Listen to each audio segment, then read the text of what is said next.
Alrighty, good day. I'm here to give some introductory problem solving to mechanics, usually used in civil and mechanical engineering. These videos will be relatively basic and just a basic understanding of how to solve problems for again, civil or mechanical engineering on a test or homework or assignments or whatnot, or just a basic review of what you wanted to learn, whatnot. I've noticed lots of videos online don't really cover the beginnings or the simple stuff, we'll say, in an easy to learn term. So hopefully I could help you out with that. So today I'm going to do a little bit of the exercises here. So we're going to do 1.1. So I'm using the book Mechanics of Materials by Beer and Johnston. This is the 6th edition. I basically acquired this book in 2012, so it's a little outdated, but everything's the same. All the principles are the same. The numbers might have changed, but that doesn't matter. It's all about learning, right? So today we're going to learn this one here. I'm going to explain how problem 1.1 works. So here we have two solid cylindrical rods, A and B, and BC, are welded together at B and loaded as shown right here. Knowing the average normal stress must not exceed 175 MPa in rod AB, so the first section, and 150 in rod BC, the section. Determine the smallest allowable value for D1 and D2. So D1 is AB and D2 is BC. So on the diagram we'll give you there's a length and for AB and BC. For this problem here, that's actually negligible. You don't have to worry about that. But there's a force acting at B and there's a force acting at C, which are important right here. So what we're going to do, we're going to focus on diameter 2 at the moment, because it's the easiest one to calculate. So the only one that we have to worry about is this force 30 acting here. So I took the liberty to work out the problem beforehand. So basically what we got is normal stress AB 75 megapascals, BC is 150, FC is 30, and FB is 40. So here I got my little diagram. So what we're going to do is we're going to start off with the normal stress formula. We're going to convert it into what we need it to be with all of our variables. So we're going to do BC first. Again, we're going to do this diameter here to start off.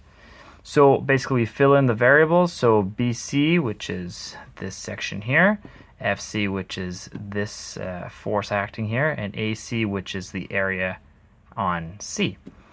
So first thing we're going to do is we have stress, we have force, we're looking for the diameter, so we're looking for the area. So let's reroute our formula to look like this. So basically we just swap these two out here. We're going to fill it in. So we got FC, which is 30, and we got the stress, which is 150. We solve this. So basically what happens is this is in megapascals and we want it to be in kilopascals, so we have a matching units. So I did that. I screwed that one up there. I wrote kilonewtons instead of kilopascals. This is kilopascals. So to convert that, it's just to multiply by 1,000. So we got 30 kilonewtons over 150,000 kilopascals. So that ends up giving us 200 times 10 to the negative 6 meters squared.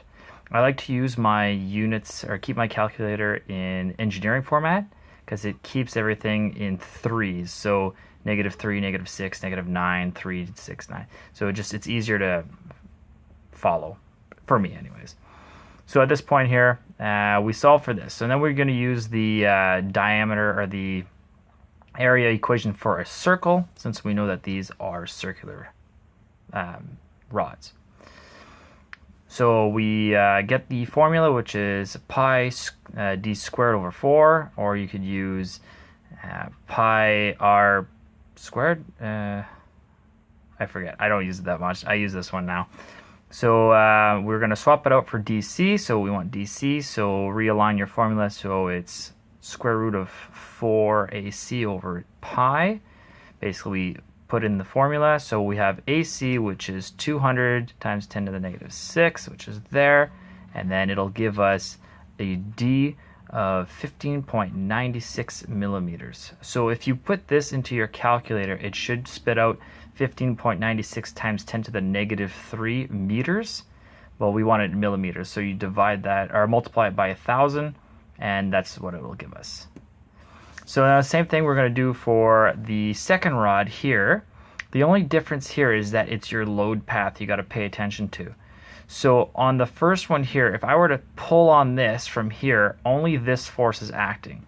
But now on this part here, we're actually pulling here and pulling up here. So we have to combine these two forces acting at B.